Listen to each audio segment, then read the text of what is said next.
Здравствуйте, друзья мои! Это 16-й заключительный выпуск рубрики Bar Skills в рамках Bartender School by Bacardi Martini. С вами Виталий Колпин, и сегодня мы с вами в баре El Capitas. Именно здесь мы снимали свой первый выпуск и, как помните, разбирали движение с ложкой. А сегодня я бы хотел с вами разобрать очень важную тему, а именно наливы. И мы попробуем разобрать сначала налив с убиранием бутылки, дальше налив с пробкой и срез. Посмотрим, как это работает на стойке, посмотрим, как работает в джиггере. В общем, давайте приступим. Что для нас является главным в наливе? Итак, первое – это попасть в стакан. Да. Второе – налить столько, сколько надо. И третье, когда мы убираем бутылку, не пролить. Именно с этих моментов мы и начнем, а дальше будем разбирать детали того или другого налива. Итак, начнем с первого налива, и попутно мы будем разбирать нюансы, которые могут вам помочь избавиться от капель и от проливов. Мы начнем с фрипура или свободного налива, то есть налив на стойке, дальше перейдем к джиггеру. Начнем мы с первого налива, это простой налив с убиранием бутылки. Делаем его так, чтобы не было никаких проливов, капель, струй и так далее. Значит, что здесь важно и на какие нюансы стоит обратить внимание? Первое, условно обозначим наш хват. Первый – это прямой хват. Обратный хват. Прямой хват. Что здесь важно? Взяли бутылку за горлышко. Можно распределять руку чуть дальше, как вам удобней. Я уверен, что все вы знаете, как вам удобней. Можно браться и пальцами, можно браться и хоть одним пальцем. Если вам удобно, пользуйтесь как хотите. Главное, чтобы бутылка держалась в руках. Начинаем наливать от стакана. Да? Дальше выводим руку, выпрямляем. Убираем, подворачиваем бутылку и убираем. Значит, здесь важный момент. Старайтесь руку не выгибать вперед, а чуть-чуть прогибать. Могут быть какие-то неудобства, у каждого своя физиология, могут быть какие-то неудобства, но старайтесь все-таки руку прогибать. Объясню почему. Здесь есть два нюанса. Первое – это наша физиология. Как только мы начинаем выгибать руку во внешнюю сторону, сразу начинает тянуться плечо и, в общем-то, все тело. Да? Кроме того, это положение не дает нам возможности или красиво, элегантно убрать бутылку, в то же время приходится постоянно наклоняться, идет большое напряжение спины, поэтому старайтесь все-таки руку выгибать от себя.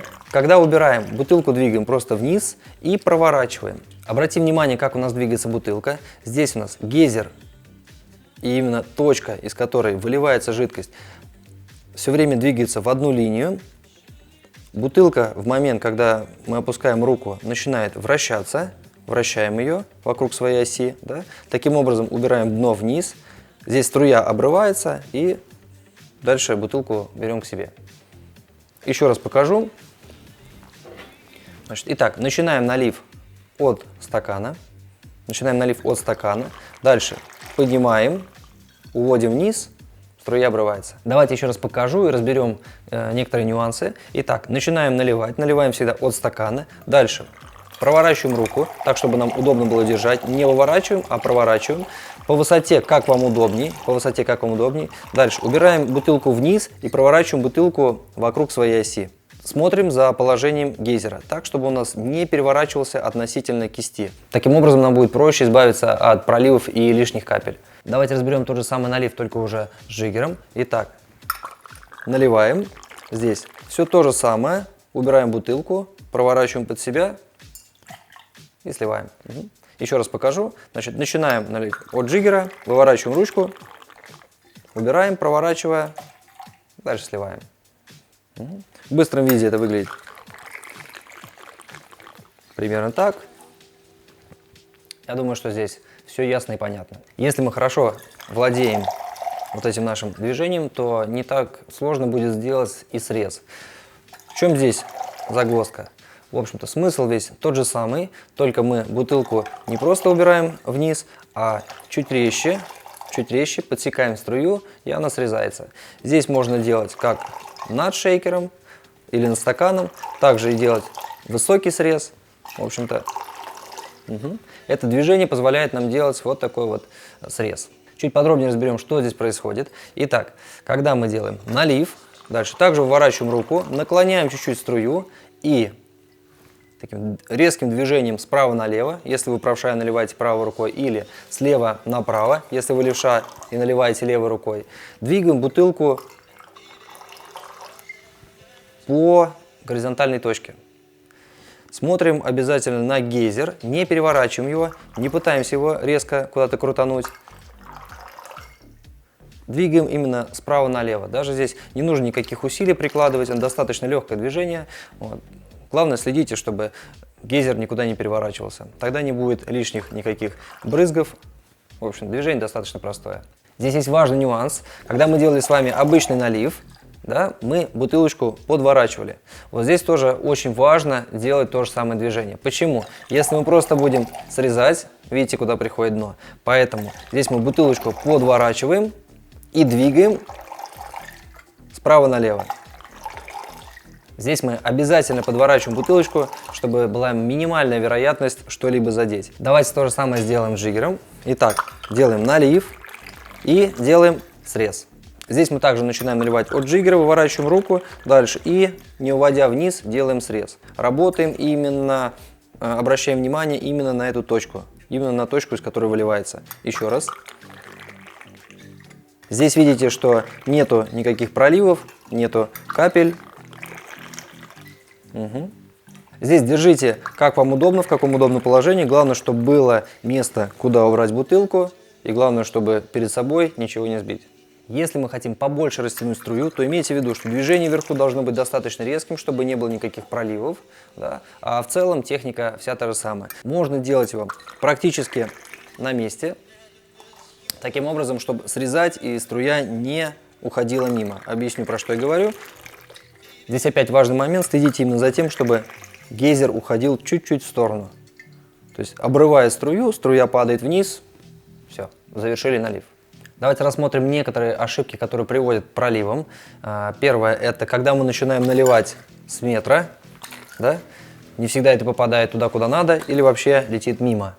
Поэтому всегда старайтесь наливать от стакана. Дальше, второй момент, это когда мы делаем срез, мы пытаемся перевернуть бутылку относительно руки. Таким образом, жидкость, которая остается в гейзере, она просто-напросто у нас вылетает. Или вверх, или в бок, без разницы. Поэтому следите за этой точкой. Третий момент – это положение руки. Старайтесь все-таки выгибать. Таким образом будет гораздо легче срезать одновременно с проворачиванием бутылки. Может быть, изначально будет немножко неудобно. Ничего, потренируйтесь, привыкните. Смотрите, опять же, на ощущение своей руки, доверяйте им. Дальше, если мы наливаем в джиггер, то не старайтесь поднимать очень высоко. Почему? Потому что будут лететь лишние капли. Достаточно будет буквально на расстоянии 30-20 сантиметров. Это будет смотреться эффектно. Ну, сами видите по видео, как это выглядит. Нравится, не нравится, решать вам. Мы с вами разобрали налив со срезом во внутреннюю сторону. Теперь сделаем то же самое, только со срезом во внешнюю сторону. Здесь смысл весь тот же самый. То есть мы чуть-чуть нагибаем бутылку. Дальше срезаем струю, движение вперед. И бутылку проводим вокруг шейкера или стакана, куда мы наливаем. Еще раз покажу. Налив. Когда мы начинаем наливать, руку проворачиваем чуть на себя и движением везем вперед. Видите тоже, что здесь бутылка не переворачивается, да, а именно идет движение относительно этой точки. Дальше, если мы делаем опять же тоже налив, срезаем и сильно начинаем вращать, видите, что вылетают иногда капли. Поэтому здесь имейте в виду, дело не в силе, а в технике. Еще маленький нюанс, будет проще делать, если вы будете держаться как можно ближе к гейзеру, но не трогать его руками. Почему? Если мы берем бутылку и начинаем трогать его руками, гейзер смещается, и из-за этого у нас начинает жидкость течь по руке. Поэтому, когда берем бутылку, старайтесь так, чтобы гейзер не трогать, да, он стоит у нас плотно прижатым. Плюс ко всему, не нужно зажимать его пальцем, это мешает нашим движениям. Оставляем ее в свободном виде. Если неудобно держаться так, то можно распределить немного пальцы вдоль бутылки. Да? И когда мы начинаем наливать, также срезаем, убираем. Если вам удобно держаться, например, двумя пальцами, то же самое все можно делать. В общем, работайте как удобно. Скажу по опыту, что проще будет тренироваться с бутылками, у которых короткое горло. Здесь гораздо проще будет отрабатывать именно этот налив. Здесь меньше капель и проливов. Угу. Видите? Поэтому можете потренироваться с маленьким горлом, потом перейти на бутылки с более длинным горлом. В общем, пробуйте, экспериментируйте. Кроме того, чем меньше объем бутылки, тем проще будет делать это движение. То же самое можно делать и над шейкером. Доливаем. Здесь еще обратите внимание, что когда мы делаем срез, дно бутылки проходит рядом с шейкером, поэтому будьте внимательны, чтобы не задеть. Для этого или держите ближе к шейкеру, или наоборот, держитесь подальше, можно даже в сторону, если не совсем удобно, и дальше уже доводим. Да? Или делаем налив прямо над шейкером. Я надеюсь, что со срезом все понятно. И давайте разберем, как делать пробку. Или, как говорят за границей, бабл. Так, здесь смысл налива примерно похожий. Начинаем с такого же положения. Да? Дальше делаем налив. И здесь наша задача — это остановить струю и убрать бутылку. Еще раз смотрим. Бутылка останавливается, убираем. Здесь смысл движения похожий. Мы берем в то же положение, да, начинаем налив абсолютно то же самое, выворачиваем руку. Дальше делаем пробку и убираем бутылку. На что здесь стоит обратить внимание? Положение руки у нас то же самое, тот же самый хват используем. Начинаем наливать от стакана. Дальше можно немножко приподнять бутылку. Идет движение вниз, останавливаем и убираем. Здесь важный момент — это не делать никаких поплавков, потому что мы за собой тянем капли и струю. Да? Мы просто останавливаем бутылку и делаем вращательное движение, которое мы разбирали буквально пару минут назад. Итак, еще раз покажу. Движение вниз и убрали бутылку. Когда мы делаем движение вниз, здесь не столь важно, насколько сильно вы это делаете, а важно скорее, насколько резко вы останавливаете бутылку. Итак, еще раз разберем. Видите, я останавливаю бутылку, жидкость прекращает течь. Именно в этот момент мы и убираем бутылку. Итак, еще раз покажу. Итак, здесь не забывайте проворачивать бутылочку, чтобы она не попала у нас по спилстопу или по поверхности, на которой находится стакан. Да? Поэтому делаем пробку и сразу с вращением убираем ее вовнутрь. Кроме того, нам это может позволить сделать движение с двойным наливом. Все очень просто. То же самое движение разберем с обратного хвата. Здесь мы делаем налив, наливаем, пробка, убрали. Налив, наливаем, пробка, убрали. Обратным хватом особенно удобно пользоваться, когда мы делаем несколько наливов сразу. Например, когда мы наливаем шоты, да, мы начинаем налив, дальше делаем пробку, перенесли, дальше делаем пробку, перенесли, дальше пробку и убираем. Да, таким образом у нас никаких капель и очень быстро, в общем-то, наливаем. Смотри, как ровненько. И вах-вах, сантиметр к сантиметру. Если мы хотим использовать этот налив в работе с джиггером, то, когда мы делаем пробку, в данном случае убираем бутылку вперед. Дальше можно скинуть на себя, да, долить оставшуюся жидкость и, в общем, продолжить следующие наливы. Еще один маленький нюанс. Когда мы делаем пробку, в принципе, бутылку можно убирать куда угодно. И на себя, и от себя. Важный момент — это убедитесь, что ничего перед вами не стоит.